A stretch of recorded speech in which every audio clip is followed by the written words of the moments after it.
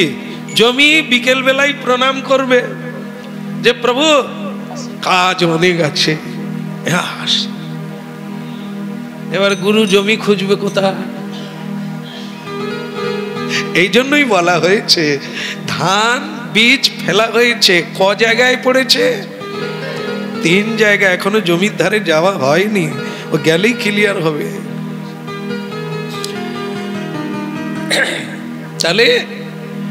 তাহলে আমরা বললাম, কেউ বলছেন গুরু, কেউ বলছেন কে? বীজ বপন করা গুরুর কাজ, আর চাষবাস লক্ষ্য করা শিষ্যের কাজ। তার নিজের কাজ নিজের জমিতে এই অঙ্কুর দেখা শোনার দায়িত্ব আজ থেকে তোমার। শ্রী গুরুদেব কেবল বীজ বপন করেন, বাকিটা দেখভাল করার নিয়ম পদ্ধতি সবই বলে দিয়েছে। এবার দেখতে হবে তোমাকে। বলো রাধে রাধে। খুব সুন্দর কথা। দেখতে হবে আমাদেরকে। তাহলে এবার চলুন দেখে আসি বীজ কিভাবে অঙ্কুর উদ্গম হয়েছে, বা একেবারে হয় না, এটা আমরা দেখতে পাবো। চলো। রাধা কৃষ্ণ প্রাণ মোর যুগল কিশোর, রাধা কৃষ্ণ প্রাণ মোর যুগল কিশোর, জীবনে মরণে গতি নাহি মোর, রাধা কৃষ্ণ প্রাণ মোর যুগল কিশোর, রাধা কৃষ্ণ প্রাণ মোর। কালিন্দির কুলে খেলি কদম্বের মোর, কালিন্দির কুলে খেলি কদম্বের মোর, রতন সিংহাসনে বসাব দুইজন, রতন সিংহাসনে বসাব দুইজন, রাধা কৃষ্ণ প্রাণ মোর যুগল কিশোর, রাধা কৃষ্ণ প্রাণ মোর যুগল কিশোর, যুগল কিশোর যুগল। বলিয়ে রাধে শ্যাম কি।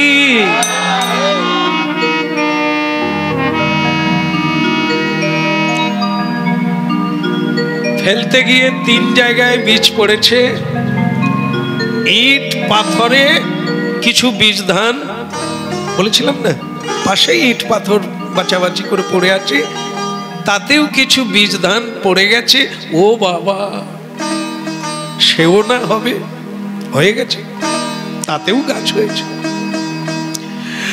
আর যে মাটিতে হাল নাগল মই দিয়ে সুন্দর করে মাটি পাট করা হয়েছে, এখানেও হয়েছে। আর পাশে কি বন বলছিলাম, কাঁটা বন, ঝোপঝাড়, ওতেও কিছু বীজ ধান পড়েছিল। আরে বাবা, সেখানেও হয়েছে। তাহলে জমি দেখা হয়ে গেল, সব জায়গাতেই হয়েছে, হয়ে গেল। তো আর তো আসতে হবে না জমিতে।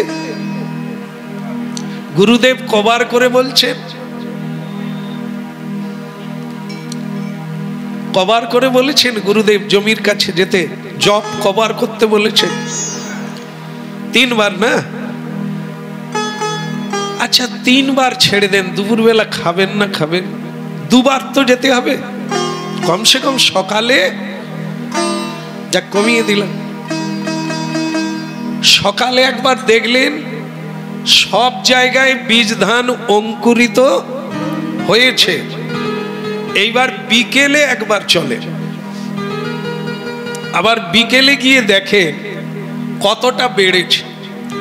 প্রথমে দেখলেন যে এই যে পাথরের উপরে যে বীজ ধান পড়েছে সেগুলো অনেকটা এরকম হয়ে গেছে। কি হলো ব্যাপারটা?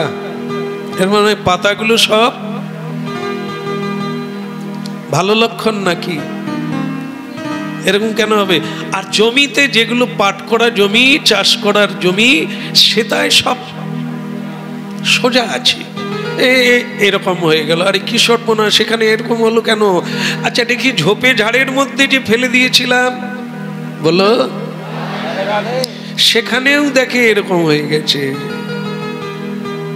চাষি গিয়ে গল্প শুরু করে দিয়েছিল, এত হাল নাগল করে কষ্ট করে লাভ কি?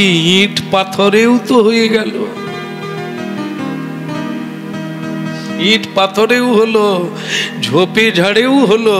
এত চাষ করার জন্য পরিশ্রম করে লাভ কি? যেখানে পারে ফেলে দাও, হয়ে যাবে, এত কষ্ট করার, বলো।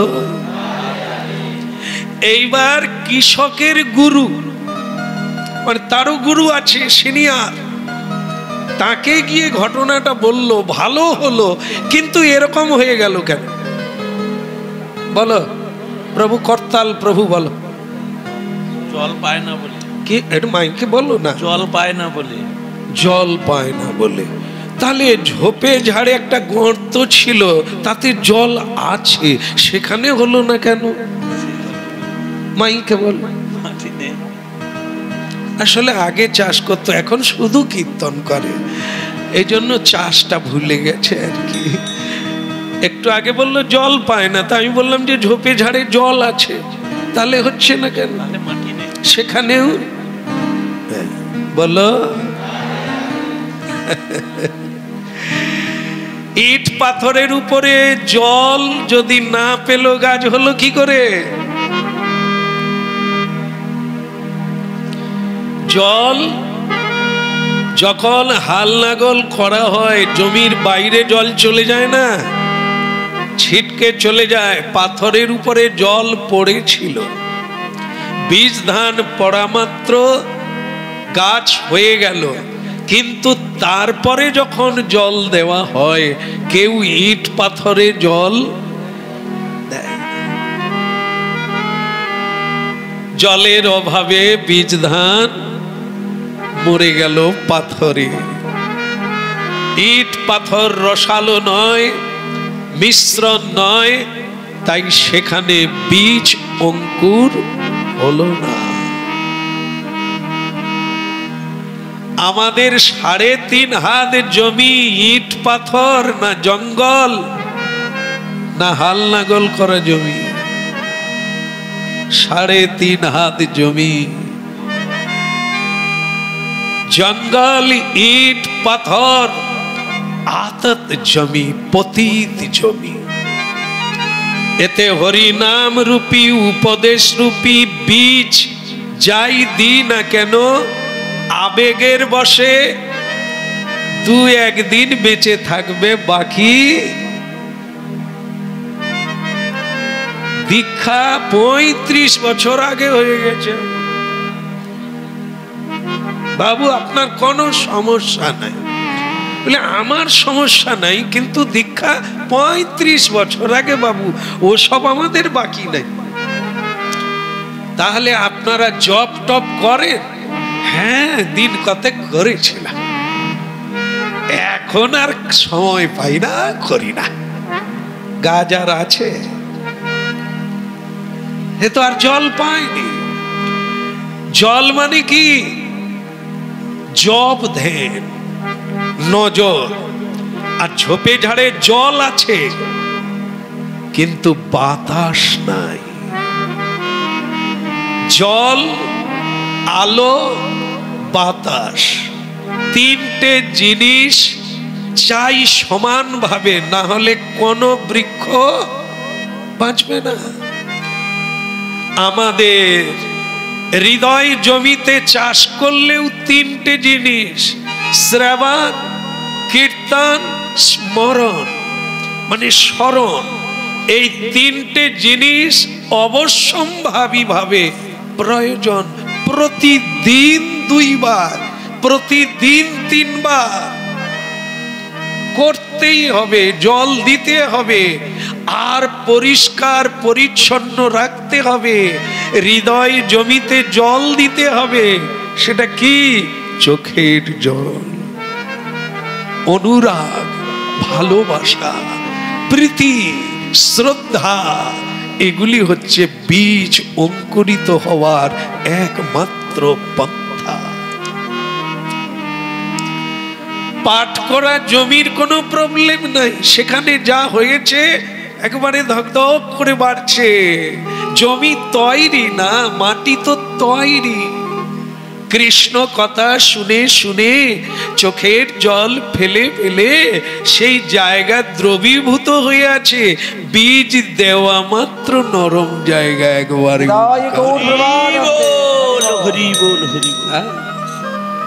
এই জন্য বীজ দিলেই হবে না, দীক্ষা নিলেই হয় না, তার তারতম্য করতে হবে, চাষ জানতে হবে, পূর্ণ কৃষক হতে হবে। তবে গিয়ে আপনার হৃদয় জমিতে ফল হবে। সেই ফল পাগলে সুগন্ধি হবে, সুগন্ধি আর ফল পক্ক হলে তার নাম হবে প্রেম ফল। সেই প্রেম ফল হলে তবে গুরু গোবিন্দের সেবা হবে। তখন গিয়ে আপনি সেবার সুযোগ পাবে। এই কথা হচ্ছে সার কথা, আর বাকি সব কথার কথা। এ কারোরই উপর দোষ দিলে হবে না। দোষ কারো নয় গো মা, দোষ কারো নয়। সখা দোষ হলিলে ডুবে মরি শ্যামা, দোষ কারো নয়। আমার নিজের দোষেই বীজ অকালেই উদ্গমেই মরে গেল। ফেলা মাত্র একটু উদ্গম হয়েছিল, বাকি মরে গেল জল, বাতাস, আলোর অভাবে। দোষ কার? আমার নিজের। কিষান 6টা গদ খেজুরে আলে বসে শুধু তামাক টানে। আমরা সকল কাজের পাই হে সময়, তোমারে ডাকিতে পাই না। কাজের দোহাই দিয়ে, কর্মের দোহাই দিয়ে নিজের জমিকে পতিত বানিয়ে ফেললাম। সেখানে আর ফল হলো না, গোবিন্দ সেবাও হলো না। দেখে এই মানব জন্ম লাভ করে পৃথিবীতে খ্যাতি সম্পন্ন হলেন, পূজ্য হয়ে গেলেন, পূজা প্রাপ্ত হয়ে গেলেন, মানুষ থেকে দেবতায় পরিণত হয়ে গেল। আর আমরা সেই এত দুর্লভ মানব দেহ পেয়ে পতিত হয়ে রইল। কারোরই কোনো কাজে লাগলো না, সেখানে চাষও হলো না, নিজেও খেতে পেলাম না।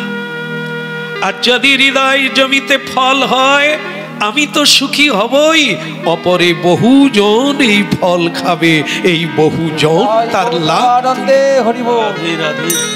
বলো রাধে রাধে রাধে। এই সার কথা বুঝে নিলেই নিজের উপরে যত গুরুত্ব চাপবে, ততই আপনার গুরুত্ব বাড়বে সবার কাছে। আপনাকে সকলের প্রয়োজন হবে। আপনি চলে যাওয়ার পরেও আপনাকে প্রয়োজন হবে। আপনার বাণী, আপনার চরিত্র, আপনার আচরণ, আপনার বাক্য, আপনার উপদেশ, আপনার জীবন অপরকে প্রাণ দান করবে। এই হচ্ছে সুদুর্লভ মানুষ জন্ম। আমরা এটা ভুলে গেছি, আমরা এর মূল্য জানি না, এই জমির মূল্য জানি না, তাই জইছে তইছে যেমন তেমন করে দিনগুলো কালাতিপাত করছি, আর দিন শেষ হয়ে গেল, জমি যার জমি তার হয়ে গেল, আমার আর কোনো কাজে লাগলো না। এই জন্য শ্রীকৃষ্ণ কথামৃত শ্রবণে যা হয় সেটা হলো এই জমি সম্পর্কে জ্ঞাত হওয়া, আর একে পলে পলে তিলে তিলে মুহুর মুহুর একটুও সময় অপচয় না করে কাজের কাজ করা, যাতে চাষ করা যার ফল হবে, ফুল হবে, মালা গেথে গোবিন্দ গলায় দেওয়া যাবে। রাধে কৃষ্ণ গোবিন্দ গোপাল, রাধে কৃষ্ণ গোবিন্দ গোপাল। সবাই বলবে রাধে কৃষ্ণ গোবিন্দ গোপাল,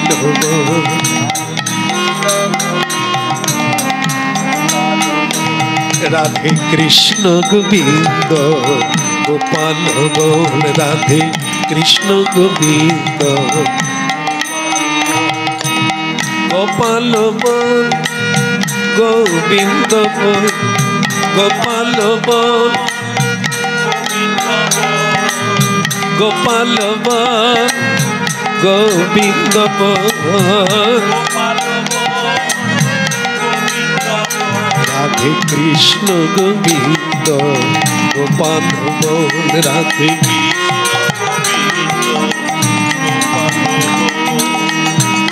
একটু তালিটা বোধ হয় পারবে না আর। হে কৃষ্ণ গোবিন্দ গোপাল বল,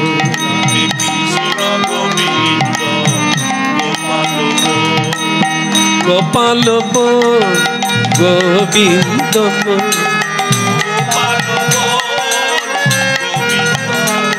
বল গোপাল বল, গোবিন্দ বল,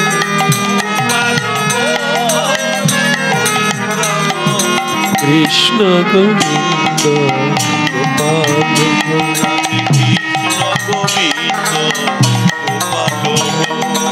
গিরিধারী বল, গোবর্ধন বল,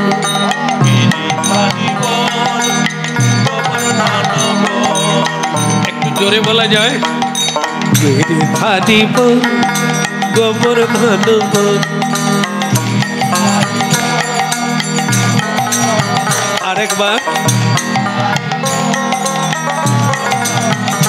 রাধে কৃষ্ণ গোবিন্দ গোপাল বল,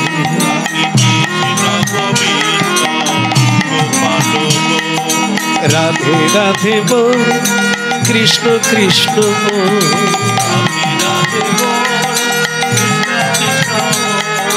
রাধে রাধে বল, কৃষ্ণ কৃষ্ণ বল,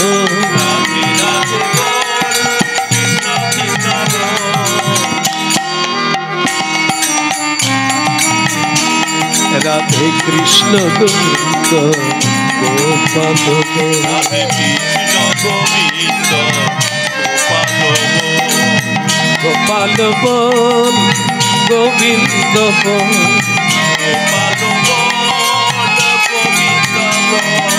গোপাল বল, গোবিন্দ বল, রাধে কৃষ্ণ গোবিন্দ গোপাল বল,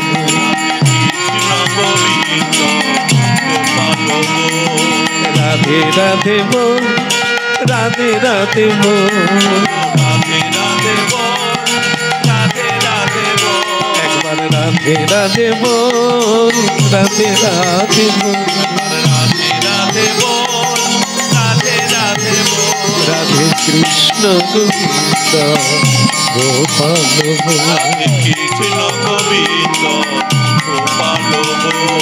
গোপাল বল, গোবিন্দ বল,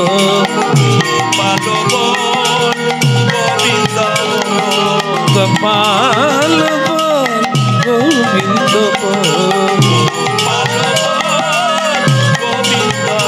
রাধে কৃষ্ণ গোবিন্দ গোপাল রাধে কৃষ্ণ গোবিন্দ গোপাল রাধে কৃষ্ণ গোবিন্দ গোপাল রাধে কৃষ্ণ গোবিন্দ দাই গৌর হরি বল কৃষ্ণ গোবিন্দ গোপাল কৃষ্ণ গোবিন্দ গোপাল রাধে কৃষ্ণ গোবিন্দ গোপাল কৃষ্ণ গোবিন্দ গোপাল রাধে দাই গৌর হরি হরি বল রাধে কৃষ্ণ গোবিন্দ গোপাল গোপাল গোপাল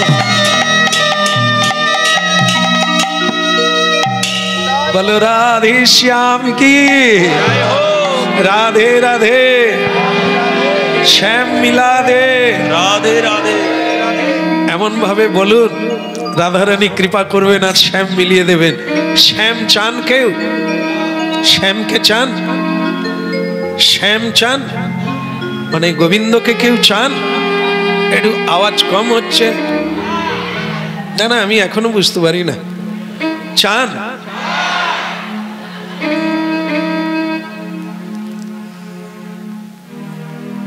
আচ্ছা চান বলে দিয়েছেন কিন্তু ব্যাপারটা বলা হয়নি। সেটা হলো একটা নদীর কটা পাড়, যেদিক দিয়েই দেখেন আমি যেদিকে থাকবো সেটা একটা পাড়, হ্যাঁ অপর দিকে ডান দিকে তো নাই। যাকে আমি আগেই বলে দিয়েছি যেদিকেই দাঁড়াবেন সেদিক থেকে দুটো পাড়। এর পরেরটা কি বলা যাবে? একজন মানুষ দুটো পাড়ে দাঁড়াবে, দুটো পাড়েই দাঁড়িয়ে থাকবেন, হবে? হবে না তো? সবাই বলছেন হবে না কেন? এই তো একটা পা এদিকে একটা পা হবে না? বলো রাধে রাধে। তাহলে মানে তত্ত্ব কি দাঁড়ালো? উত্তর কি হলো? যদি শ্যাম চাইবেন, শ্যাম এপারে নাই, শ্যাম আছে ওপারে, আমরা আছি এপারে। আপনি কি নেবেন, শ্যাম না সংসার? এ বিশাল গন্ডগোল। রাধে রাধে রাধে রাধে শ্যাম মিলা দে রাধে রাধে। রাধারানী বলে তবে এপারে চলে আয়। আমরা কি পারবো? রাধে রাধে বলতে পারি, কৃষ্ণ কৃষ্ণ বলতে পারি, কিন্তু এপার ছেড়ে শ্যাম তুমি চলে আস। বলে তুই আয়, আমার সময় নাই। তুমি আমাদের ভজন হচ্ছে এটা, তুমি চলে এসো, আমি যে কাজ করছি তুমি সাহায্য করো। আমি সুতো পাকাচ্ছি, তুমি আমার এই সুতোটা ঘুরিয়ে দাও, চরকাটা ঘুরিয়ে দাও, তাহলে আমাকে হেল্প করা হবে। বলো এই না অসুবিধা হচ্ছে? এই হচ্ছে ভজন। আমরা বলতে পারি শ্যাম মিলা দে, শ্যাম মিলা দে। শ্যাম যখন আসবে বলবে তুই আমাকে নিবি না সংসার নিবি, আমরা তখন এই ফাইনাল দিতে পারবো না, তবে কিছুদিন সময় দে। প্রেম সে বলো।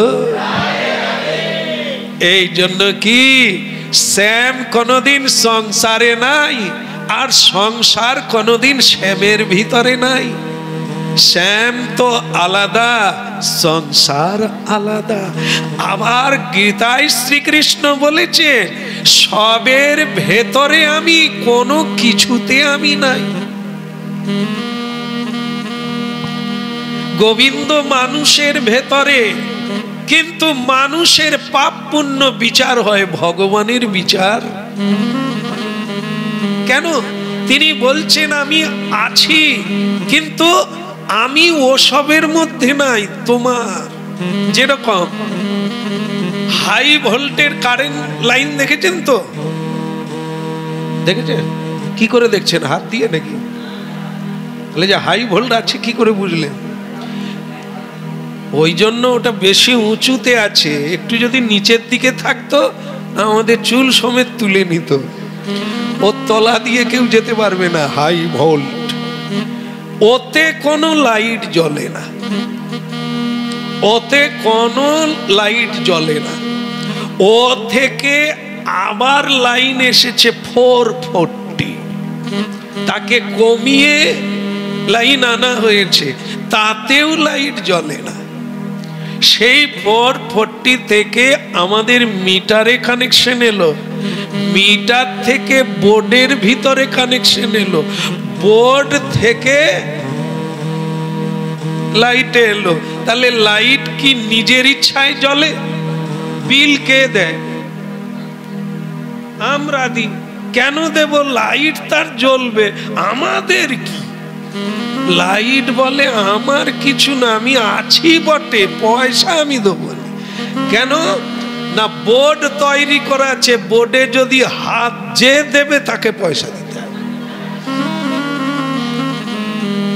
স্বয়ং ভগবান হাই ভোল্ট সুপ্রিম পাওয়ার এই বোর্ডে এসে আছেন, হৃদয়ে আছে, কিন্তু তিনি বলেন আমি ওসবের কিছু নাই, তুই যেভাবে ব্যবহার করবি, যে সুইচ অন করবি সেটাই। পাখা যদি চালাও বুড়িমা, তাহলে তোমার শান্তি হবে, পয়সা আমি দেবো। বলো রাধে রাধে। এই হলো একটা সহজ উপায়ে বোঝানো, যেটা ভগবান আছেন, আবার তিনি বলছেন আমি কোনো কিছুতে নাই। এই হচ্ছে তত্ত্ব। তো সুতরাং শ্রী ভগবান সবকিছুর মধ্যে, কিন্তু তিনি নিষ্ক্রিয় হয়ে আছে। তুমি কর্ম করো, আমি কেবল ফল যোগাতে থাকি। এই জন্য মানুষ দেবতা হতে পারে, মানুষ জানোয়ার হতে পারে, তার সিদ্ধান্তের উপরে নির্ভর করে। শ্যাম পাবে কি রাম পাবে, এ সিদ্ধান্ত তোমাকে নিতে হবে। এপারে থাকবে না ওপারে যাবে, এটা তোমাকে সিদ্ধান্ত নিতে হবে। রাধে কৃষ্ণ গোবিন্দ গোপাল, রাধে কৃষ্ণ গোবিন্দ গোপাল, রাধার মনোহরি কৃষ্ণ কৃষ্ণ রাধার মন হরি কৃষ্ণ কৃষ্ণ, রাধা রাধার মনোহরি কৃষ্ণ কৃষ্ণ রাধার মন হরি কৃষ্ণ কৃষ্ণ, রাধে কৃষ্ণ গোবিন্দ গোপাল, রাধে কৃষ্ণ গোবিন্দ গোপাল, আরো দূরে কৃষ্ণ গোবিন্দ গোপাল, রাধে কৃষ্ণ গোবিন্দ গোপাল, গোপাল গোবিন্দ গোপাল, গোপাল গোবিন্দ,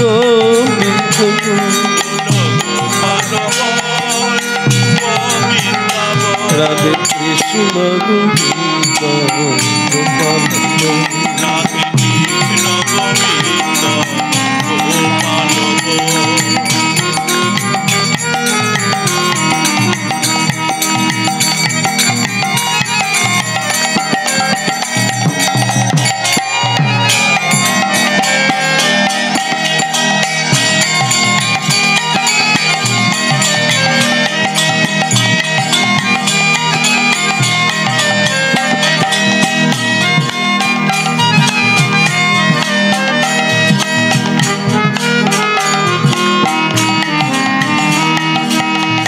রাধা রানী কি প্রেম সে বলো। রাধে রাধে। এখানে একটা বাস্তব থেকে বলি, আমার জীবনে বহু মায়েরা বাবারা এসে কাঁদেন, মানে কান্না করেন আর আশীর্বাদ চান, যে দেখেন সংসারের মানুষ এগুলো মানছে না আর করছে না, বড় দুঃখ। জানেন আমার স্বামী এটা মানে না, আমি গোবিন্দকে নিয়ে থাকতে চাই, আমার স্বামী মানে না। আপনি একটু আশীর্বাদ করুন যেন সকলে কৃষ্ণ ভজন করে। আচ্ছা, এটা কি হয়, করা যায়? এরকম কি কোনো মাদলি তৈরি হয়েছে যে মা তুমি মাদলিটা নিয়ে যাও, চুপি চুপি বেঁধে দাও? এটা যদি করা যেত না, তবে সাবধান, এটা কিন্তু চলছে। হ্যাঁ, মাদলি দেওয়া নেওয়া চলছে। এই মাদলিতে লাখ লাখ টাকা খরচা হচ্ছে, কিন্তু এটাই যদি কাজ হতো তাহলে তার কিচ্ছু লাগতো না, শুধু বাঁধলেই হলো। হরিকথা শুনুন, মানুষ সব কর্মের দাস। কর্ম যেমন করবেন, ভাবনা যেমন হবে, প্রবৃত্তি তৈরি হবে। অনিচ্ছা সত্ত্বেও আপনি সেই প্রবৃত্তিতে অনুগামী হবে। একে নস্যাৎ করা যাবে না। আবার অভ্যাস যোগে যেতে হবে, আবার ভজন চালু করতে হবে। সেই ভজনে পূর্বের কুঅভ্যাস দূর হবে, আবার ভজন করতে হবে, সুঅভ্যাস আসবে, তবে ভজন হবে। ছয় বেগদমি ছয় দোষ শোধি।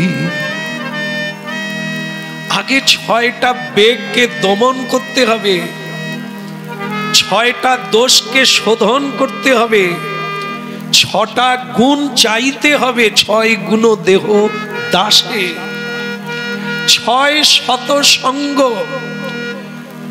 পাওয়ার আশায় বসেছি, সঙ্গেরও আসে। এগুলো মাথায় রাখতে হবে। আমাদের যে কুঅভ্যাসগুলো আছে সেগুলোই আমাদেরকে টেনে নিয়ে যায়। সে খাওয়ার বলেন, কথা বলেন, ভাবনা বলেন, চাওয়া বলেন, এগুলো আমরা এমন অভ্যাস হয়ে আছি জন্ম জন্ম, ইচ্ছা না থাকলেও ওগুলো টানবে। এখন আবার অভ্যাস করে জোর করে, যেমন আমাদের এখানে কিছুদিন বাদে বাদে বেড়াতে নিয়ে আসে নেশা মুক্তি কেন্দ্র থেকে ছেলেগুলোকে এখানে নিয়ে আসে আশ্রমে বেড়াতে। তাদের মালিক এসে একটু কথা বলে, আমরা কোথাও নিয়ে যাই না, নিষেধ আছে, এই জায়গাটাই নিয়ে আসি। কারণ এখানে যে কারণে আমরা এই কেন্দ্র তৈরি করেছি, এখানে তার মশলা আছে, এদের মনটা সুন্দর হবে, তাই এখানে নিয়ে আসি। তাহলে রেজাল্ট কিরকম হচ্ছে? রেজাল্ট ভালো। 1 বছর 6 মাসে জীবন বদলে যাচ্ছে। অভ্যাস করাই আমরা প্রণাম করতে বলি, কীর্তন করতে বলি, এবং প্রতিদিন আমরা গ্রন্থ পড়াই। তার মধ্য দিয়ে ঈশ্বরের চিন্তা আসে। আর প্রতিদিন ওদেরকে শপথ বাক্য পড়ানো হয়, আর কোনোদিন এটা খাবো না, কোনোদিন এটা করব না। তাহলে কি, একটা মানুষ জন্ম জন্ম খেয়ে অভ্যাসে নেশায় পরিণত হয়েছে। নেশা মানে কি, যা না হলে হবে না। শখ মানে কি, মাঝে মধ্যে খায়। পেশা মানে কি, এটাই জীবন ভর করবে।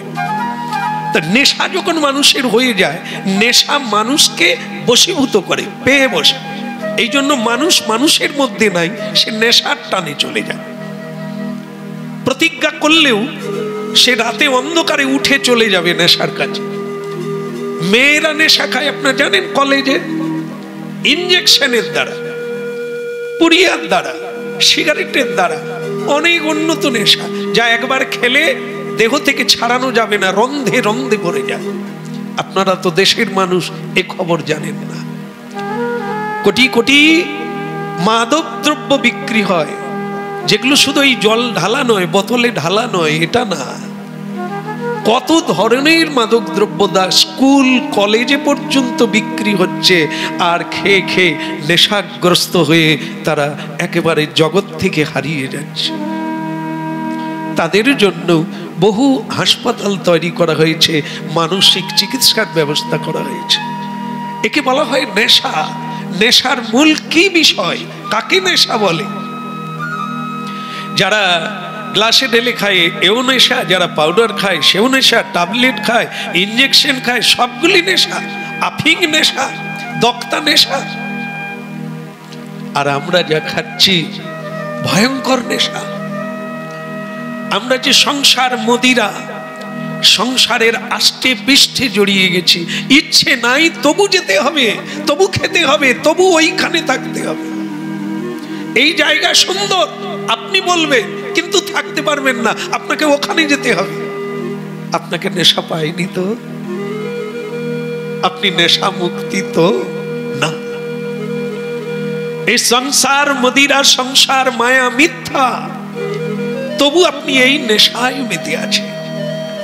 এর নাম হচ্ছে মোহ, এর নাম ভারতীয় আধ্যাত্মিক তত্ত্বে মায়া বলেছে। গীতা পড়ুন, বারবার আমরা অনুরোধ রাখি, গীতা অনুভব করুন, জীবন অনুভব হবে। কারণ ওগুলি হচ্ছে স্বয়ং ভগবানের বাণী, তিনি উপায় বলে দিয়েছেন। হ্যাঁ, হে অর্জুন, তুমি দুর্বল হয়ে গেলে কেন? হাত থেকে গান্ডীব পড়ে গেল কেন? যুদ্ধ করবে না বললে বসে বললে কেন? একটাই কারণ, ওরা মরে যাবে, তোমার দ্বারা ওরা মরে যাবে, তোমার আত্মীয়, তোমার বন্ধু, তোমার বান্ধব। এ কবে তোমার বন্ধু হলো? আগের জন্মে কি এরা বন্ধু ছিল? না পরের জন্মে থাকবে? না তোমার সঙ্গে যাবে? না সঙ্গে এসেছে? বন্ধু হলো কোথার থেকে? কি ভুল! এই মোহর নাম হচ্ছে নেশা। এরই নেশায় ঈশ্বরকে চাই না, শ্যামকে চাই না, ওপারে যাব না। বলো, শ্যাম তুমি এসো, আমাকে হেল্প করো। এই আমার ছেলের পরীক্ষায় যেন পাস করে। গোবিন্দ বলে, তাহলে আমাকে নোট নিয়ে স্কুলে যেতে হবে, কারণ তোমার ছেলে পড়েনি, পরীক্ষায় পাস করবেনি, তুমি আমাকে দায়িত্ব দিয়েছো, মানে আমাকে। বলো, রাধে রাধে। আমার ছেলে যেন চাকরি পায়। প্রভু, তোমাকে 1.5 কিলো চালের পায়েস রান্না করে দেবো। ভগবান বলে, না হলে দেবে না। তাহলে আমি বরং যাই। ওর ছেলে তো ইন্টারভিউ দিতে গিয়ে ফেল করবে, আমি নিজে গিয়ে ইন্টারভিউ দিই। কিরকম আমরা বলি, ওপারে শ্যাম, এপারে সংসার। হে শ্যাম, আমার সময় নাই, তুমি এপারে। কি রকম কঠিন হয়ে গেল। হরিনাম শুনতে শুনতে হালকা ছিল যে সংসার করতে করতেই ভগবান লাভ হয়ে যাবে, কিন্তু এখন দেখা গেল নদীর ওপারে শ্যাম, এপারে আমরা। বলো, হ্যাঁ, যেতেই হবে। তবে কখন যাব? মরার পরে? না না, মরার পরেও যাওয়া যাবে না। মরার পরে ওপারে কারো চান্স নাই। আপনি মরে গেলেন, আবার নিজের বৌমার পেটে, না কিরকম কিরকম ভাবে বলি, নিজের বৌমার গর্ভে গিয়ে নাতি হয়ে জন্ম নেবে, নিজের মেয়ের গর্ভে গিয়ে নাতি হয়ে জন্ম নেবেন। বাড়িতে যে গরু আছে তার গাভীর পেটে বাছুর হয়ে জন্ম নেবেন। আর যে আপনাদের বাড়ির সামনে যদি কারো মুরগির পোল্ট্রি থাকে, তাহলে আপনি খেয়ে যান, নেচে যান, আপনিও ডিমের ভিতরে ঢুকবেন। তবে আপনি যদি গর্ভপাত করে থাকেন, তাহলে ডিম রূপে জন্ম নেবেন, কিন্তু বাচ্চা হবে না, আগে খেয়ে নেবেন। সব ডিমের বাচ্চা হয় না। মানুষ তো খাওয়ার জন্য দোকানে লাইন দিয়ে আছে, ওগুলো তো বীজ, ও তো ডিম থেকে আবার বাচ্চা হবে, কিন্তু আমরা তার আগে খেয়ে নি। তা মানুষ বলে, তুমিও খাচ্ছ আর তুমিও ডিম হয়ে জন্ম নেবে, কিন্তু পৃথিবী দেখার আগে জয় নিতাই হয়ে যাবে। রাধে জয় শ্রী রাধে, বিনোদিনী রাধে।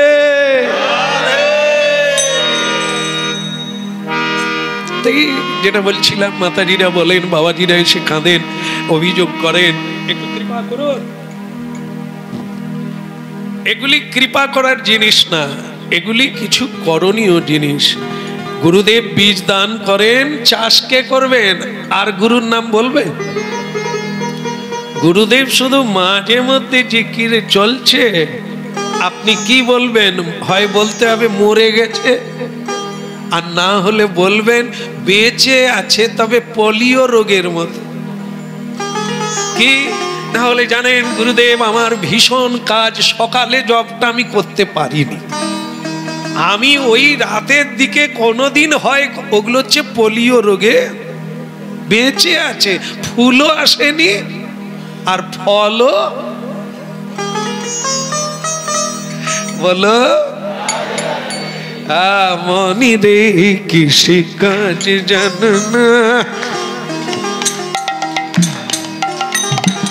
জানি গানটা গাইলে আপনাদের তাল দিতে সুবিধে হবে, কিন্তু আমি ওই তালের ভিতরে কম থাকি, আমি থাকি চৈতন্যের দিকে। তাহলে কিসের জন্য হয় না? কাজ জানি না, চাষ জানি না, প্রকৃত কৃষক আমি হতে পারিনি, তাই আমার হৃদয়ে দিয়ে ফল ফলিয়ে গোবিন্দ সেবা লাগাতে পারিনি, এটাই হলো। বলো রাধে রাধে। এক মাতাজি, মাতাজি মানে বিয়ের পরে মাতাজি। কুমারী বেলা থেকে, শিশুকাল থেকে যারা কৃষ্ণ কথা শোনে, গীতা যারা পড়ে, তারা যদি বুঝতে পারে তাদের জীবনকে তারা আলাদা করে নেবে। ওসব জড়িয়ে থাকার কাজ ছেড়ে দাও। হোগা কি নেই হোগা, চলেগা কি নেই চলেগা, চলো ছোট, যদি তোর ডাক শুনে কেউ তবে জড়িয়ে থাকো, যেতে হবে না। এরকম ঝিমুনি পাটির জীবনে হবে না, উঠে পড়ে লাগতে হবে, কোমর বেঁধে লাগতে হবে, হয় লড়েঙ্গে না হয়। এসব বাদ তো দু একজন বলতে পারে, আমরা বলতে পারি পালিয়ে আয়, ওরে ভজা পালিয়ে আয়, পালিয়ে আয়, ওই গুলি মারবে, পুলিশ এসে গেছে। আর মাতঙ্গিনী হাজরা বলে মার, তোর কত গুলি আছে। এই জন্য তারই টাচু হয়েছে, আমার বংশের কারো টাচু নেই, কারণ এরা তো কেউ এটা বলেনি আয় মার দেখি তোর কত সাহস। আমরা বলি পালিয়ে আয়, ওরে পালিয়ে আয়, ঘরের খেয়ে পরের। প্রেম সে বলো রাধে রাধে, আবার বলো রাধে রাধে। এই আমাদের ভেতরে তার বেঁচে নাই, সব পলিও রোগে মন এরকম। শ্বশুর যদি ভালোবাসে আমি শ্বশুরের, বাবা যদি ভালোবাসে আমি বাবার, যে যখন ভালোবাসে আমি ওই দিকে। আমাদের কোনো বিচার নাই, আমার কোনো বুদ্ধি নাই। এক মাতাজি, তার এসব গীতা টিতা পড়া ছিল, কিন্তু মেয়েদের একটা ব্যাপার আছে, এ না করলেও হবে না। বাবা মা আমার একটা দায়িত্ব, তোকে পাত্রস্থ না করে মরে যাব, সে আবার অপরাধে নরকে যেতে হবে। খুকিরে তুই রাজি না হয়ে কেন, তোকে আমি ভালো পাত্র দেখে দিয়ে দেব। মেয়েদের যেন এই এক বাধ্যবাধকতা হতেই হবে। কেউ যদি বলে আমি বিয়ে করব না, সে যেন হবে না, বিয়ে না করা যেন মহাপাপ, করতেই হবে। ছেলেদেরও বলে তুই বিয়ে করবি না, বাচ্চা হবে না, তাহলে বংশ যে লোপাট হয়ে যাবে।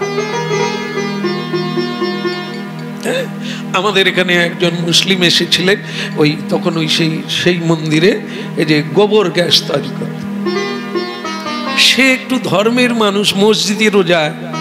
সে আমি তার ইট ধরাবার লেবার, তো সেই ধরাচ্ছি, সে তখন বলে তোমাদের ধর্মে কি আছে জানি না, আমাদের ধর্মে গোশ খেতে হয়। আমি খেতে হয়? হ্যাঁ। আমি কোরআনে লেখা আছে? বলে তা আমি কোরআন টোরান কোনোদিন দেখিনি, তবে বলে খায়, খেতে হবে। আর যদি না খাও, বলে হায় আমাদের সব মৌলবীরা বলে আমরা যদি গোশ না খেতাম গরু রাখার জায়গা থাকতো না। আমি তো তখন ইট এরকম হাতে তুলে রেখে অবাক হয়ে গেছি। সে খালি বলে আর ইটটা দাও। আমি ওটাই ভাবছি, তাহলে এরা যে খাচ্ছে সেই ভালো, নাহলে গরু রাখার জায়গা কুলাবে না। আমি বলি বাবা তাহলে তোমরা প্রতিদিন খাও? বলে হ্যাঁ প্রতিদিন খাই। না খেলে? আমি বলি কমাবার জন্য খান না খাওয়ার জন্য খান? বেটা লোভ সামলাতে পারবে না তাই খায়, বলে গরু খেতে হয়। না হলে গরু বেড়ে যাবে, রাখার জায়গা কুলোবে না। আবার তমলুকে এক মুসলিমের দোকানে গেছি, তিনি তো নামাজ পড়ে পড়ে কপাল কালো হয়ে গেছে। তার সঙ্গে কথা হচ্ছে, সে বলে আমাদের বহু জাতি আছে, এক জাতি খায়, আমরা খাই না, আমরা কোনোদিন ওসব স্পর্শও করি না। দেখুন, এও মুসলিম কিন্তু জাতির ফেরা। আমাদের যেমন তাই সকলেই কি মন্দিরে যায় না, হরিনাম শোনে, আমাদের আছে না ফেরা। ঠিক এরকম কীর্তন গাইতে গাইতে ট্রেনে এক মৌলবী বৃদ্ধ মাস্টার মশাই, হেডমাস্টার, তার পাশে সিট পেয়েছে। তিনি তো গায়ে চাপড়ে বলছেন, হরিনাম করো, খুব সুন্দর। আহা, আমারও ভালো লাগে, হ্যাঁ তোমাদের গীতা পড়ি, কোরআনও পড়ি, খুব ভালো লাগে, চালিয়ে যাও বেটা, হ্যাঁ চালিয়ে যাও। তোমরা কি প্রসাদ খাও? হ্যাঁ। বলে আমরাও তাই, আমরা গোশ টোশ খাই না। তাহলে দেখলেন, জীবনে মানুষের সঙ্গে মিশতে হবে। বলো রাধে রাধে। হ্যাঁ, তাহলে এগুলো জানতে হবে, বুঝতে হবে। আবার আবার কিছু কিছু আমাদের হিন্দুতে আছে, তারা আবার কিরকম, মানে এত সুন্দর শাস্ত্র জানে। তারা কি বলে জানেন? শ্যামসুন্দর প্রভু, আপনারা কিছু কিছু লোক আছেন যারা আপনারা এইসব মছলি টছলি খান না, আমরাও যদি না খাই, সব মাছের তো গোঁফ দাড়ি হয়ে যাবে। মানে এত সেলুন পাওয়া যাবে না যে গোঁফ দাড়ি কামাবে। আমি তাকে তখন বলি, সেলুনের ব্যবস্থা সরকার নেবে, তুই শুধু খাওয়া বন্ধ করতে দেখি।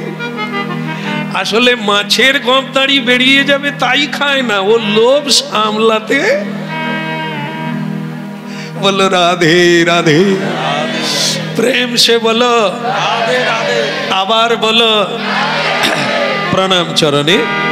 এক মাতাজি বিয়ের পরেই সামলা, সে তার গোপাল নিয়ে যেদিন বউ বাপের বাড়িতে যায়, সে তার গোপালকে কোলে নিয়ে শ্বশুর বাড়ি যাচ্ছে তিলক দিয়ে। এত মেয়েরা বিয়ের আগে পার্লারে ঢোকে না, চিনা যাবে না, মানে চেনা যাবে না, অরিজিনাল আর নাই, একবারে ফেস পাস। ও মা গো বৌমা, এ তো মানে পাড়ার আলো। তারপরে স্নান করে যখন বৌমা চা দিতে এলো, তুমি কে? তুমি কে বৌমা? বলে কেন, আমি আপনাদেরই বৌমা, কালকে এইছি। বল না, তুমি না, তুমি সরো, তুমি কে? আরে আমি তো বলে কালকে দেখলাম সে ফটো আছে। বলে আমি তো কালকে পার্লারে পেন করে আসি, আজকে স্নান করতে গিয়ে পেন ধুয়ে গেছে, তো আমি কি করব? অরিজিনাল বেরিয়ে গেছে। শাশুড়িও চিনতে পারেনি, স্বামীও চিনতে পারেনি। এ মেয়ে তা করেনি। এ মেয়ে রাধারানীর পার্লারে ঢুকে রাধা গণধিকা সখী ললিতার মতো সেজে, ললাটে তিলক দিয়ে, কণ্ঠে কণ্ঠিমালা নিয়ে, গোপালকে সঙ্গে নিয়ে শ্বশুর বাড়িতে ঢুকে গেল। যারা উলু উলু করছিল, শঙ্খ বাজাচ্ছিল,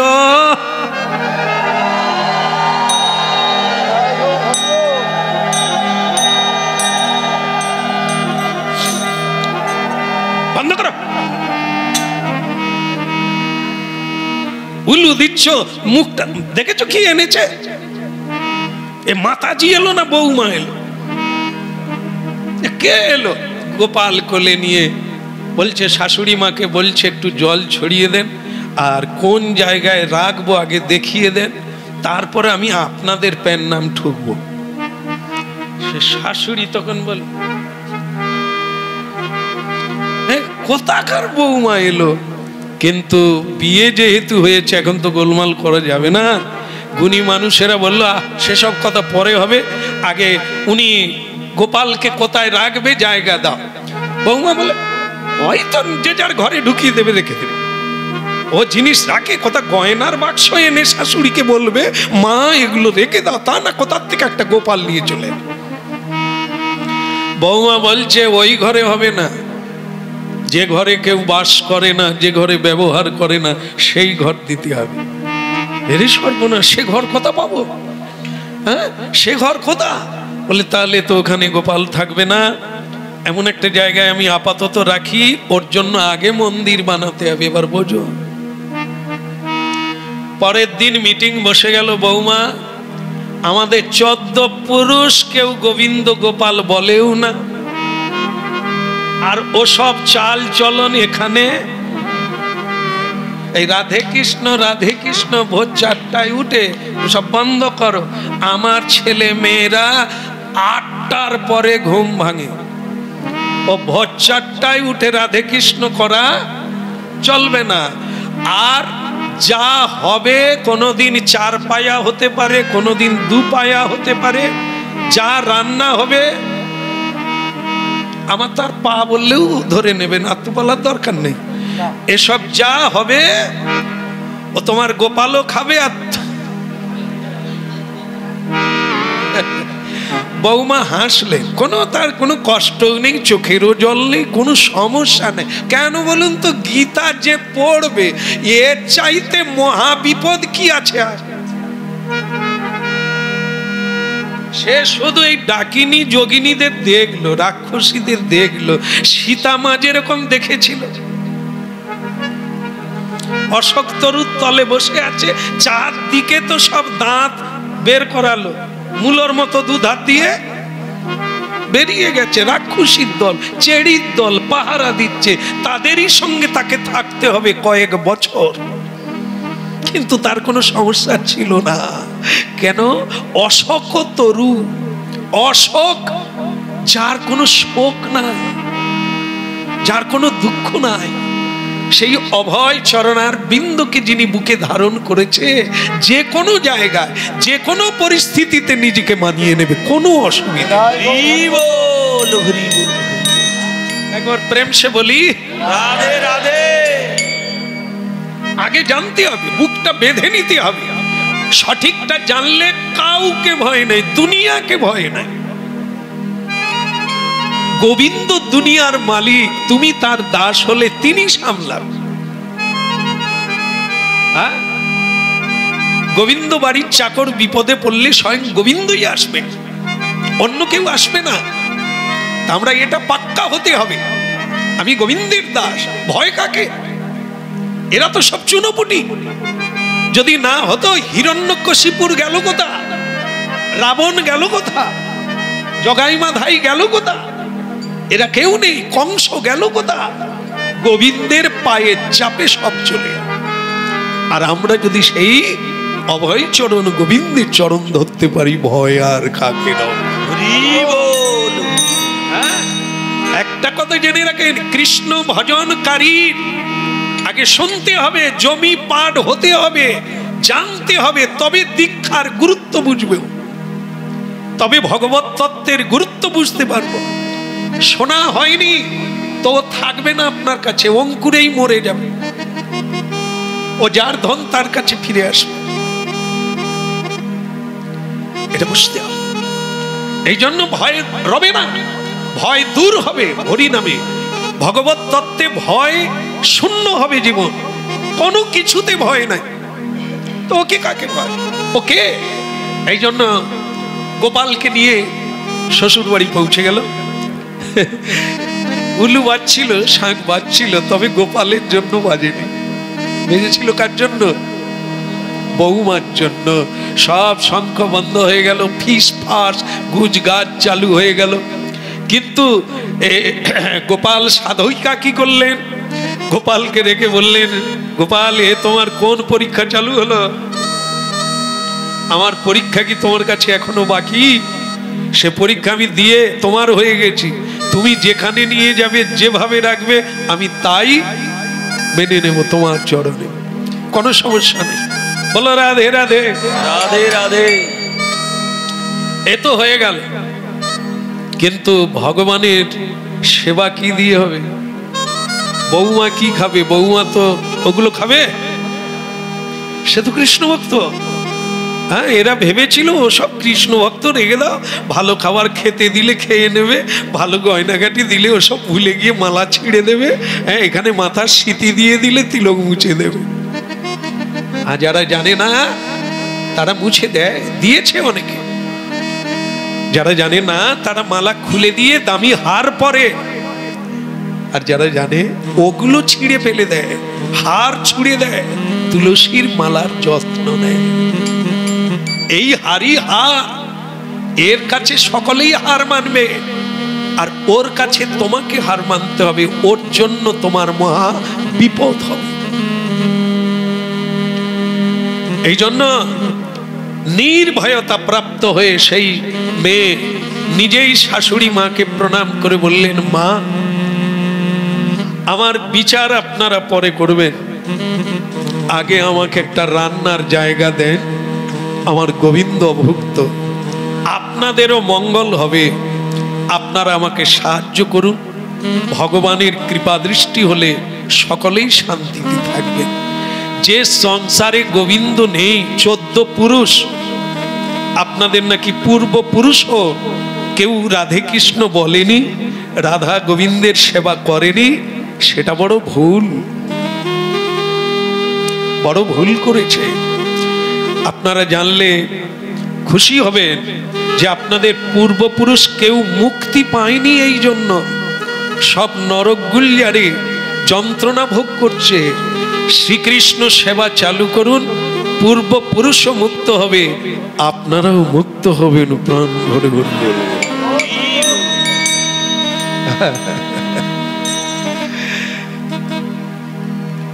গোবিন্দ গোবিন্দ গোপাল বলো, গোবিন্দ গোবিন্দ গোপাল আপনারা বলবেন গোবিন্দ গোবিন্দ গোপাল বলো।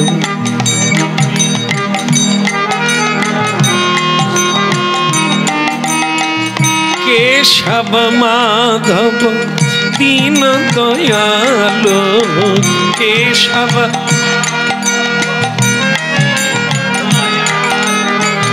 কেশব মাধব দীন দয়ালো,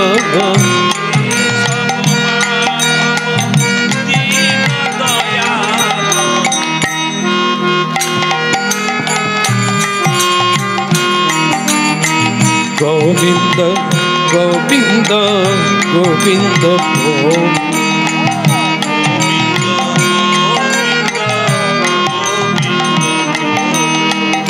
গোবিন্দ গোবিন্দ গোবিন্দ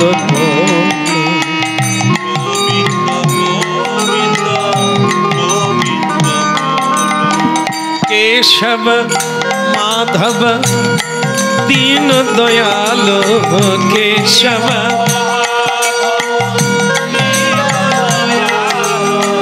केशव माधव दीन दयाल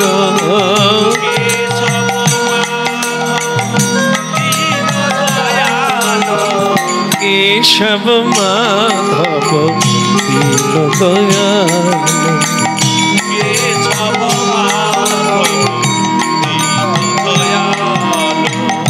श्याम सुंदर कान्हैया लाल श्याम सुंदर श्याम सुंदर कान्हैया लाल श्याम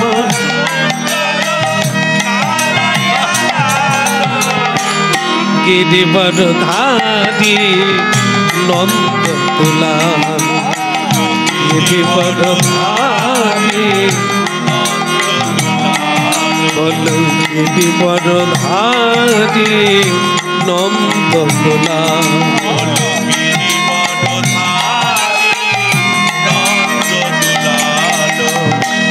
गोविंद गोविंद गोविंद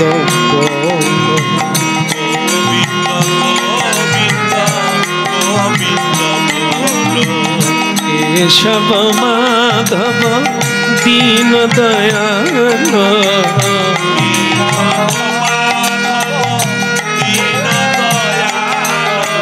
केशव माधव दीन दयाल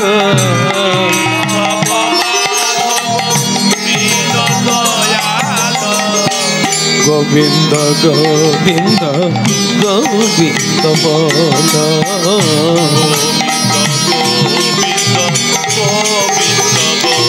বলো গোবিন্দ গোবিন্দ গোবিন্দ বলো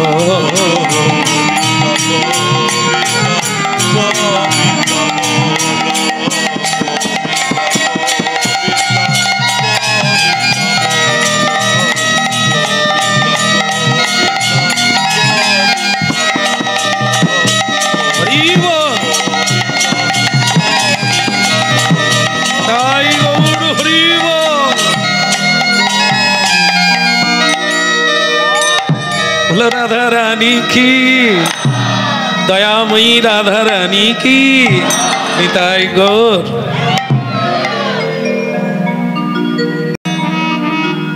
আপনাদের মঙ্গল হবে কল্যাণ হবে অনেক বোঝালেন কিন্তু বাড়ির কেউ মেনে নিলেন না এখানে আলাদা রান্না হবে আর ওই গোবিন্দের সেবা হবে এ যেন রাক্ষসের বাড়ি বা অসুরের বাড়িতে ঢুকে গেল বৌমা বললেন অন্তত আজকের জন্য দেন তারপরে তো রাস্তা হবে কোনোভাবে পাড়ার লোকেরা বললেন আহা বলছে ও মেয়েটাও খাচ্ছে না তা আপনি দেন ব্যবস্থা করে দেন দেওয়া হলো এর মধ্য দিয়েই কয়েকদিন কাটলো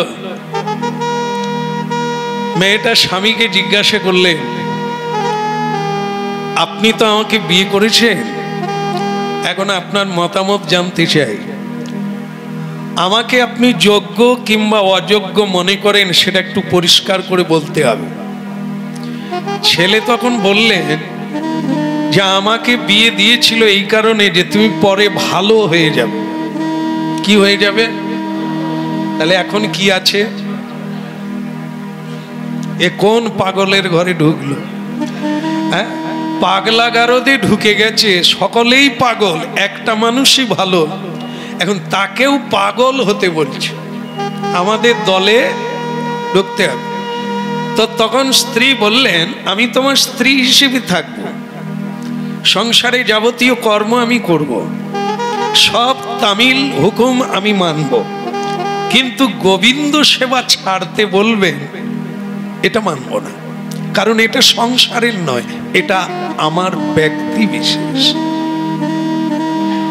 এটা কোনো সংসারের নয় এটা সমাজের নয় এটা দেশের নয় এটা আইন নয় এটা আমার ভালো লাগার জিনিস এটা আমার জীবনের জিনিস একে আমি ছাড়বো না তাহলে কি তুমি আমাকে ছাড়বে তবু গোপালকে ছাড়বে না একদম ঠিক বলে দিয়েছে নিতাই গো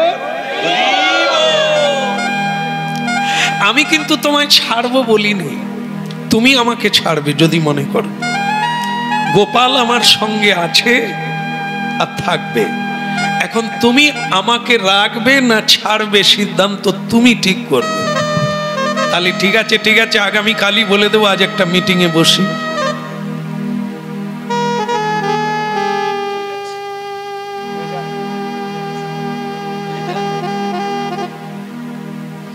আমাদের পাড়ায় গ্রামে ভালো ভালো লোক আছে না যাই বলো তাই বলি এ কি সৃষ্টি ছাড়া বৌমা কথা কুড়ালি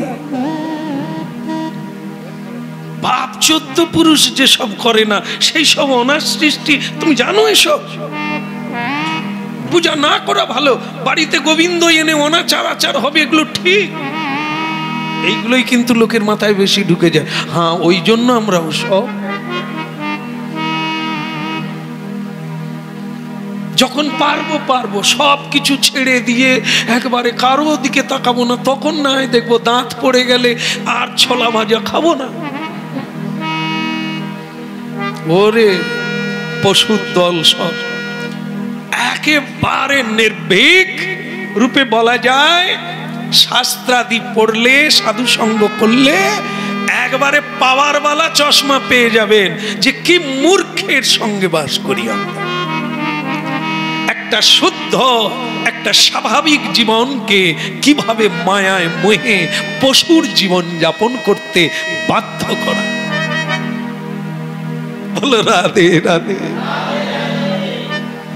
সিদ্ধান্ত হয়ে গেল, সকলে মিলেই বলল মেয়ের কি অভাব, আজকাল কতবার বিয়ে হচ্ছে। কি কি হ্যাঁ, মায়েরা বলে দেয় কচি তুই কাঁদিস নি, আমি বেঁচে আছি মানে তো দরকার হয় 4 বার বিয়ে দেব, এই বউকে নিয়ে কেন তুই কাঁদবি? হ্যাঁ, ঠাকুর ঘরে ঘন্টা খানিক কেটে যায়, তুই অফিসের রান্না কোথায় খাবি? তুই বউ ছেড়ে দে, আমি তোকে আবার বেদ। আর আমরা মায়ের সুবোধ ছেলে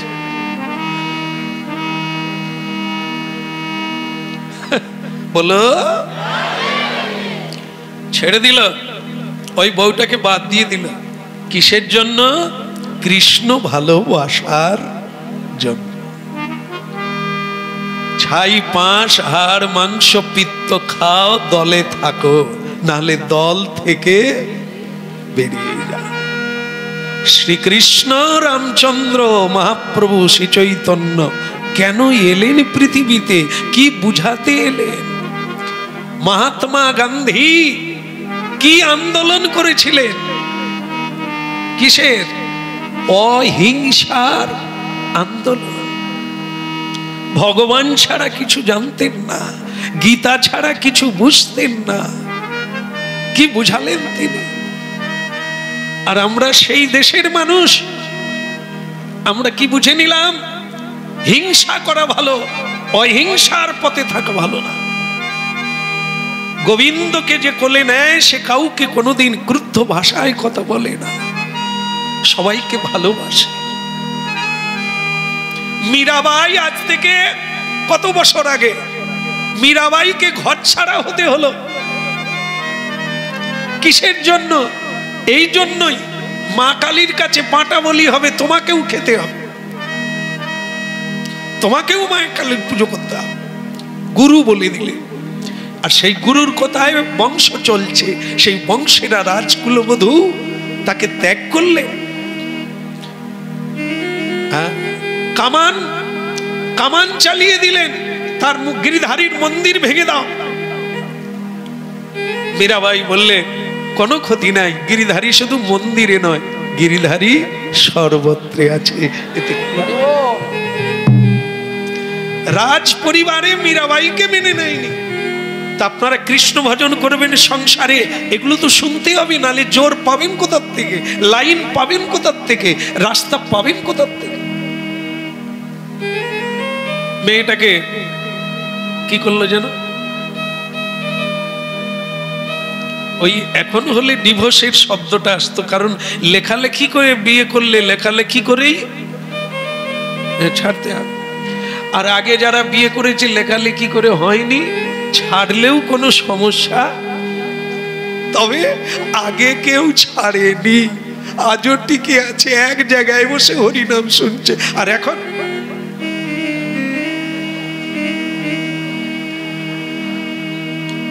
বলল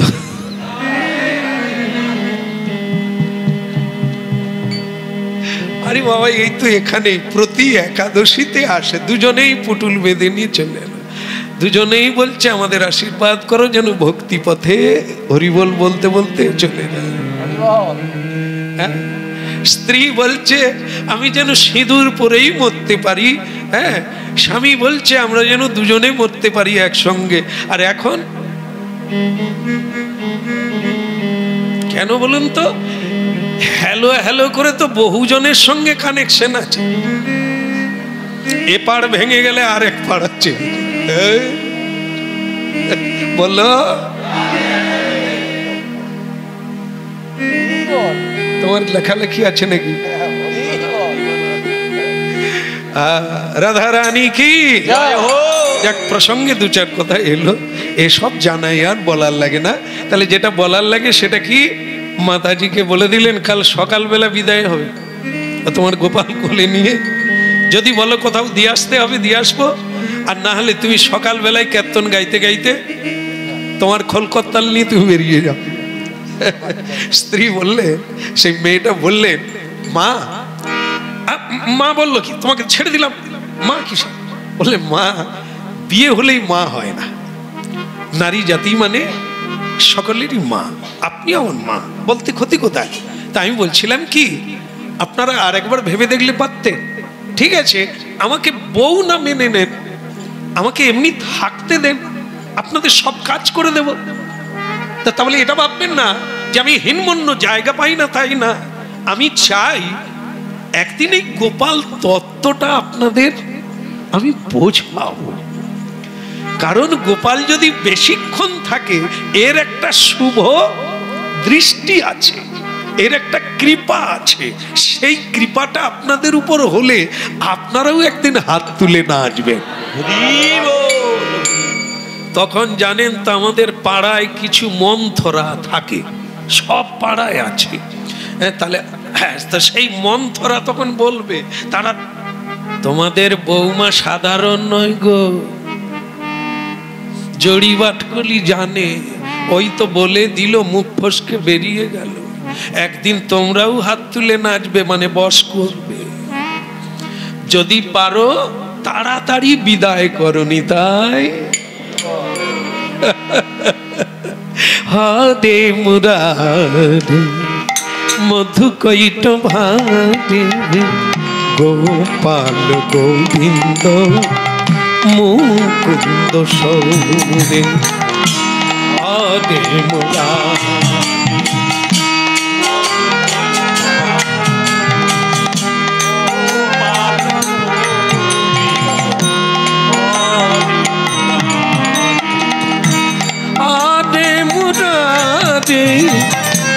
মধু কৈট ভারে গোপাল গোবিন্দ মুকুন্দ সৌরে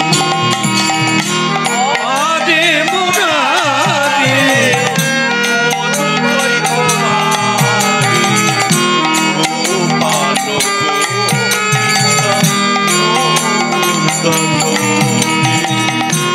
হরে মুরারে মধু কৈট ভারে গোপাল গোবিন্দ মুকুন্দ সৌরে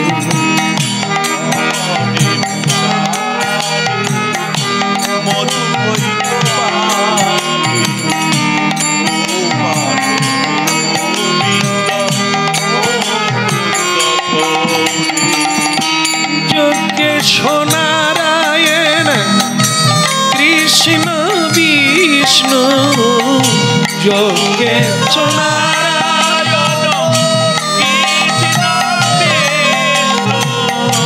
নিরাশ্রয় মা জগদীশ্বর নিরাশ্রয় মা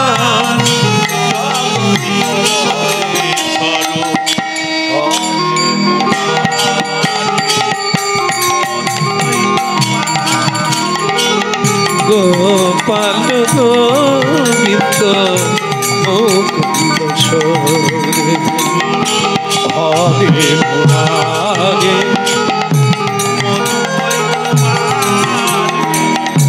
গোপাল গোবিন্দ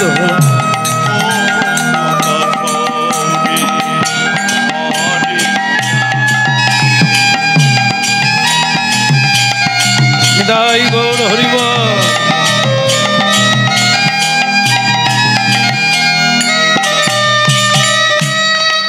রাধা রানী কি, শ্যাম বক্ষ বিলাসিনী কি। একটু উলুধ্বনি করে দে। আপনাদের একটা অনুরোধ করি, একটু হরিধ্বনি দিয়ে দে।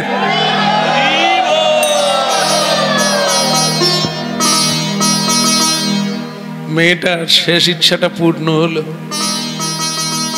ওই সবাইকে বললো একটু উলুধ্বনি দিয়ে দেন, তারা বলে তাড়াতাড়ি দিয়ে দে, বিদায় হয়ে যায়। দিয়ে দিল। বহু পুরুষ মানুষ নরাধম, এদের পুরুষ বলা যায় না, কা পুরুষ বলা যায়, তারা এই লীলাটা মানে এই দৃশ্যটা দেখার জন্য দাঁড়িয়ে আছে। আর এ মেয়েটা তাদেরকেও বলে একটু হাত তুলে হরিবল বলে দেন, আমি চলে যাই। তারাও কা পুরুষের মতো একবারও বললে না বৌমা তুমি দুদিন থাকো, কিংবা তারপর বিবেচনা, তারাও চলে যখন যাবে একবার হাত তুলে দে, না তুলে দে, না তুলে দে, হরিবল হরিবল হরিবল। অনেকে হরিবোল বলে না তো জীবন, তা হরি বলা হরিবোল। অনেকে আবার এসব বলা হরি, শ্মশানে যায় বলে তো সেইটা জানে, কিন্তু এসব হরি। বাস মেয়েটা হাসি মুখে সবাইকে বললেন, মঙ্গল হোক আপনাদের, যদি চলার পথে আবার কোনোদিন দেখা হয়, বলে আর দেখা, তোমার রাস্তা আলাদা, আমাদের রাস্তা আলাদা, ওসব ঘেন্নার পথে আমরা নাই। এই সব বাবাজি আবার বৈষ্ণব বলে না, কি বলে বলতে পারবেন? বৈষ্ণব। এই সংসারগুলোকে নষ্ট করে দিল। এখন আমরা এগুলো প্রচুর শুনছি, কেন জানেন? ইউটিউব মানে তো ফোন হাতে হাতে, কে যে কীর্তন কোথায়, রাস্তায় দাঁড়িয়ে দাঁড়িয়ে রাত 2টোর সময় কীর্তন শুনতেছে যুবক ছেলে, তাদের মাথা খারাপ হয়ে যাচ্ছে, নিরামিষ চালু করে দিচ্ছে, বাড়িতে বোম পড়ে যাচ্ছে। কোন বৌমা কীর্তন শুনছে, তাদের সংসারে বোম পড়ে যাচ্ছে। ওই আজ যে ঘটনা বলছি তারই একজন। কি সংসারে আগুন জ্বলে যাবে যদি আপনি প্রসাদ পান, যদি আপনি কৃষ্ণ বলেন, যদি আপনি সৎ পথে চলেন, যদি আপনি গোবিন্দ বলেন, আপনার সংসারে কোন পাগলা গারদে জন্ম হয়েছে আমাদের। বলো রাধে রাধে রাধে রাধে। দেখেন কি হলো মেয়েটার জন্য। তাহলে আমি চলি, আপনাদের সমঙ্গল হোক, আবার দেখা হবে। হ্যাঁ বলে হ্যাঁ হ্যাঁ তুমি বিদায় হও, হরি বল হরি বল। বাস মেয়েটা চলে গেল, গোবিন্দকে বলছে, ও প্রভু কোন দিকে যাব? মেয়েটা কোথায় যাবে? বাপের বাড়ি ছাড়া আর কোথায় যাবে? না না, এসব বাপের বাড়ির মেয়ে নয়, শ্বশুর বাড়িরও মেয়ে নয়। বাপে কাঁদতে কাঁদতে শ্বশুর বাড়ি থেকে বাপের বাড়ি যায়, বাপের বাড়ি থেকে এদের যেন আর কোনো লাইন না। লাইন বলতে এখনো অনেক লাইন, ওই যে ফোনে বলেছিলাম না, এসব নরকের লাইন। পরের বারে যন্ত্রণার শেষ, এবারেও যন্ত্রণা, পরের বারেও। লাইন তো বুকে থাকবে না, সেখানে সাহস নিতে হবে, একটা টার্গেট করে নিতে হবে, লক্ষ্য নিতে হবে। আমার জীবনের লক্ষ্য কি, বাকি সব চুলোয় যাবে। নোংরামি করা নয়, নৌকা বদল নয়। एक नौका में चलेगा उधार पार हो जाएगा, नौका बदल से नहीं होगा। चेंजर प्रयोजन नहीं, एक नौका, एक जीवन, एक लक्ष्य। चल मेरे भैया, तो चलेंगे। तो সেই মেয়েটা বললেন, প্রাণনাথ জি তো চলিয়ে। এ স্বামীর বাড়ি ত্যাগ করলো, আমি কোথায় যাব? কাকে বলছে? যাকে কোলে নিয়ে স্বামীকে ছাড়তে হলো, সংসার ছাড়তে হলো, তাকেই প্রশ্ন রাখবেনি, কাকে রাখবে? দায়িত্ব কাকে নিতে হবে? তো সে গোপালকে বলছে, এবার আমি কার বাড়ি যাব? এবার তোমার উপরে দায়িত্ব, আমার দায়িত্ব তোমার। গোপাল তাকে বলছে, আমি তোমার দায়িত্ব নেব কি করে? তুমি তো আমাকে কোলে রেখেছো, তুমি তো আমার দায়িত্ব নিয়েছো, আমি তোমার দায়িত্ব কি করে নেব? আমি যদি তোমাকে কোলে নিতাম তাহলে আমি তোমার দায়িত্ব নিতাম। সে মেয়েটা বলি, তো তাহলে আরো বিপদ। গোবিন্দকে আমি কোলে নিয়েছি বলে তাহলে গোবিন্দের দায়িত্ব আমার, হ্যাঁ কি না? এই হলো সেবা, এর নাম হচ্ছে প্রেম সেবা। হ্যাঁ, গোবিন্দ এটাতেই বেশি খুশি থাকেন যে আমাকে ছেলে রূপে নাও, আমাকে স্বামী রূপে নাও, আমাকে বন্ধু রূপে নাও। হ্যাঁ, তাহলে তুমি আমার সেবা করবে, আমি সেই সেবাতে তোমার ভালোবাসায় খুব খুশি হব। আর কেউ যদি বলে প্রভু ছেলের পরীক্ষায় ফেল, তুমি একটা কিছু করে দাও, এ যেন খালি ঘিন ঘিন, এটা করে দাও ওটা করে দাও, দূর নিকুচি করেছে। কার্তিক তুমি চলে যাও, ওদের বাচ্চা দিয়ে আসো। এই লক্ষ্মী তুমি চলে যাও, ওদের মেয়ে দিয়ে দাও। গণেশ তুমি দিয়ে দাও, ওদের পড়াশোনা যেন ভালো হয়। আমি ওসব ঝামেলা নাই, এই সব দপ্তর দেবদেবীদের দিয়ে দিয়েছে। আর গোবিন্দ শুধু বাঁশি হাতে কদম তলায়, এখনো সেই বৃন্দাবনে বাঁশি বাজে বাজে রে, এখনো সেই বৃন্দাবনে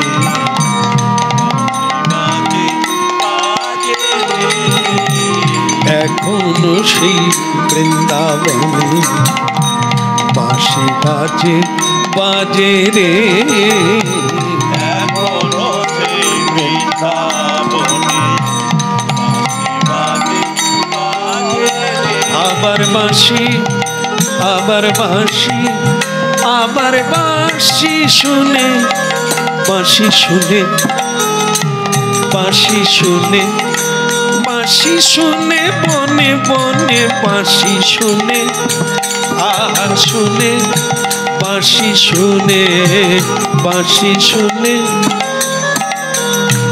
বাঁশি শুনে বনে বনে ময়ূর নাচে নাচে রে এখনো সেই বৃন্দাবনে বাঁশি বাজে বাজে রে এখনো সেই বৃন্দাবনে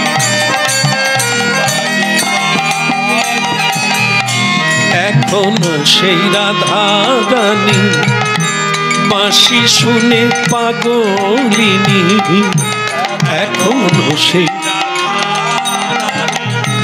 বাঁশি শুনে পাগল আবার অষ্টগোপীর শিরোমণি নব সাজে সাজে রে এখনো সেই বৃন্দাবনে বাঁশি বাজে বাজে রে এখনো সেই বৃন্দাবনে বাজে বাজে আবার বাঁশি শুনে বনে বনে বাঁশি শুনে ওই না শুনে শুনে বাঁশি শুনে রে আহা বাঁশি শুনে বাঁশির সুরে বনে বনে ময়ূর নাচে নাচে রে এখনো সে বাঁশি বাজে বাজে রে এখনো সেই বৃন্দাবনে বাজে বাজে এখনো সেই বৃন্দাবনে হরি বল বাজে রে বাজে রে বাজে রে এখনো সেই বৃন্দাবনে বাঁশি বাজে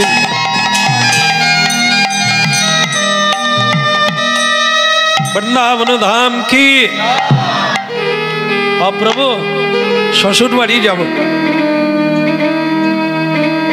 হে কৃষ্ণ আমি শ্বশুর বাড়ি যাব গোপাল বলে তোমার শ্বশুর বাড়ি তো তাড়িয়ে দিল বলে ওটা না আসল শ্বশুর বাড়ি আসল শ্বশুর বাড়ি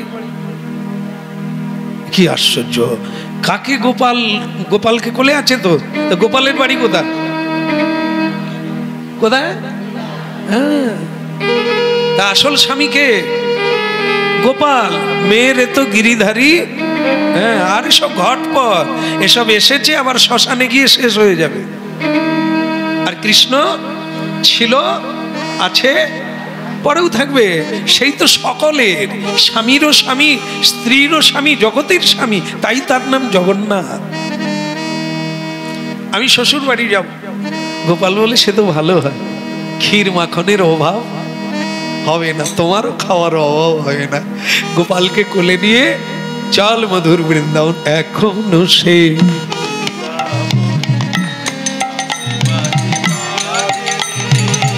আমি এই জায়গাটা একটু বলে নি বলো রাধে রাধে মেয়েটা কি দুঃখ হলো কি নষ্টের পথে গেল কি দেখ এই হলো জোর পাওয়া তত্ত্ব তো জানা ভয় নাই সব কুল তো একদিন যাবে গোকুল ছাড়া কোনো কুল নাই কৃষ্ণ ছাড়া কোনো কুল নাই এ তো সব লোভের পাটি শ্রীগাল কুকুর ডায়নামা হাঙ্গামা এরা তো হায় না শুধু লোভ কিছু পাবে তাই বিয়ে করেছে সে স্ত্রী হোক আর পুরুষ হোক পরস্পরের কাছে পাবে না হলে বাধা এসে গেলে বাতিল করবে দ্বিতীয় জায়গায় এটা সেই জিনিস না এ প্রেম নয় প্রেম তো কৃষ্ণ জানে প্রেম তো রাধারানী জানে, প্রেম তো বৃন্দাবনে হয়, অন্য কোথাও নয়। এই জন্য শেষ সাধনা হচ্ছে বৃন্দাবন। সাধনার দ্বারা মধুর বৃন্দা বিপিন মাধুরী প্রবেশ চাতুরী সার বরজ যুবতী ভাবের ভকতি সকতি হইতুকার। এই ভজন সাধন কীর্তন পূজন ওই জায়গায় যাবার জন্য শেষ জায়গা বৃন্দাবন ধাম কি পৌঁছে গেল বৃন্দাবন।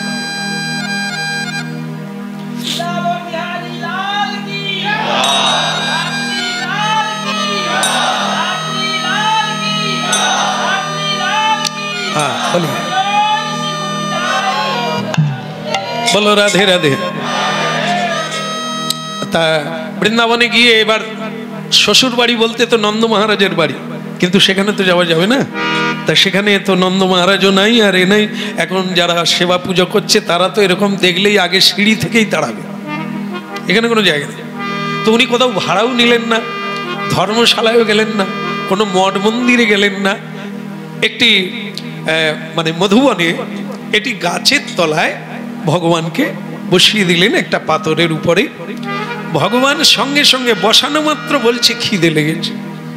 কি জ্বালা বলুন তো, মেয়েটা নিজেই খায় না, এমনিতে হেঁটে হেঁটে ক্লান্ত, তারপরে বসানো মাত্রই গোবিন্দ বলছে আমার খিদে লেগেছে, একটা কিছু ব্যবস্থা কর। গোবিন্দ বলে, এই মেয়েটা বলে এ তো তোমার দেশ, এ তো তোমার বাড়িতে আমি এলাম। বলে তুমি এলে বা তোমারই তো দায়িত্ব, রান্না করতে হবে, আমার সেবা করতে হবে, তোমাকেই তো সব করতে হবে।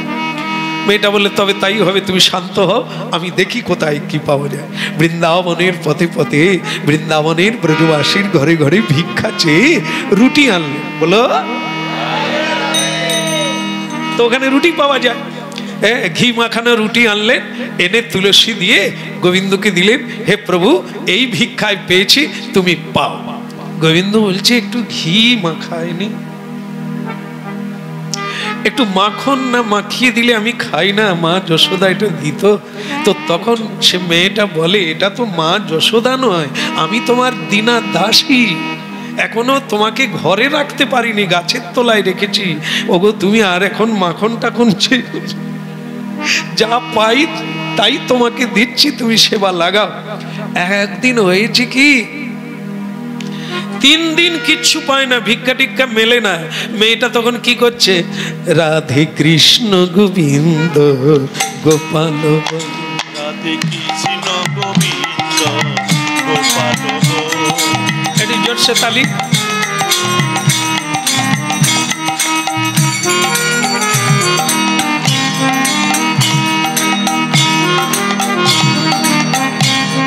বলো রাধে রাধে।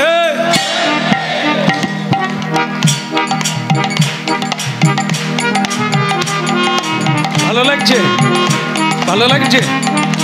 তাহলে চোখ বন্ধ করে চালিয়ে যান।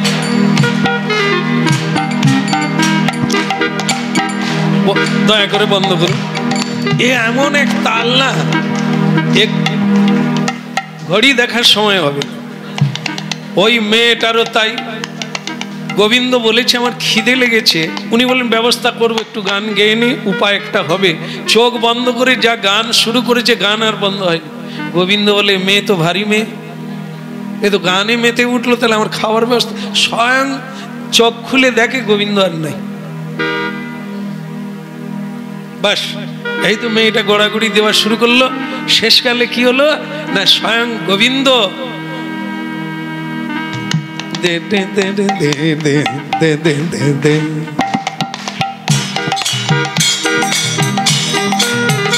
রাধে কৃষ্ণ গোবিন্দ গোপাল শ্রী রাধে। বলো লাডলি জি কি, কিশোরী জি কি। স্বয়ং ভগবান কৃষ্ণ দু হাতে দুটো ব্যাগ নিয়ে হরিধ্বনি হরিধ্বনি একবারে দু হাতে দুটো ব্যাগ নিয়ে পৌঁছে গেল। লাগাও রান্না করো। সে মেয়েটা উঠে বলে তুমি তাহলে কোথায়? বলে আমি বাজারে গিয়েছিলাম। বলে কেন তুমি যাবে কেন? তোমার দায়িত্ব তো আমার, আমি তোমার দাসী। বলে তোমার যা দায়িত্ব জ্ঞান, বাবা তুমি যা কীর্তন শুরু করলে আর চোখ খুলো না। আমি তখন কি করব, দেরি হয়ে যাচ্ছে দেখে আমি বাজারটা সেরে আনছি, এবার তুমি ভোগ লাগো।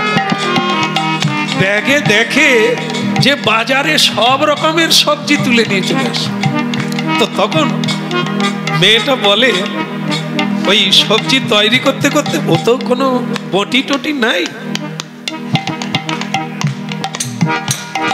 করছে, আর বলছে, তা প্রভু তা দুষ্টামিটা কোথায় করলে? মেয়েটা বলে, রাধারানীও বলতো, তুমিও বলছো, মাও বলতো, আমি শুধু দুষ্টামি করি, আমি কি ভালো কাজ করিনি? না হলে তোমার তো সেই স্বভাবটা থেকে গেছে। তুমি কোথায় পেলে এত বাজার, তুমি কি করে পেলে? আরে শোনো, আমি যেমন আগে ব্রজবাসীর ভাঁড়ে যারা সহজে দিত না, গুলতি মারতাম পিছন দিয়ে, মানে ভাঁড় ফুটো করে দিতাম, তারা বুঝতে পারতো না পিছন দিয়ে সব চলে যাচ্ছে, পাইপ ধরে পিচকারি ধরে পড়ছে, আমরা দলবল নিয়ে, তারা মথুরার হাটে গিয়ে ভাঁড় নামিয়ে দেখতো কিচ্ছু নেই। বলে, তাহলে আজকে কি দুষ্টামিটা হলো? আসলে কি হয়েছে জানো, এক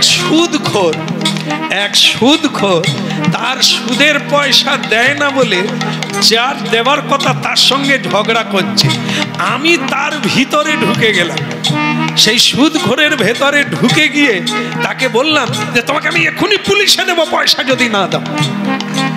যেই পুলিশের ভয় দেখালাম, সে আমার পুরো টাকা দিয়ে দিল তাকে, যেই টাকা দিয়ে দিল আমি তার সামনে দাঁড়িয়ে দিলাম, সুদের পয়সাটা দিয়ে দাও। সে লোক বলে, ছোকরা তুই কে? বলে, পুলিশের কথা কে বলেছিল? বলে, না তুই পুলিশ ডাকবি নাকি? বলে, আমি তো পুলিশের কথা বলেছি। বলে, তুই কোথা থেকে বললি? বলে, আমি তো তোমার আড়ালে দাঁড়িয়েছিলাম। পুলিশের কথা তুমি বলেছো? বলে, না।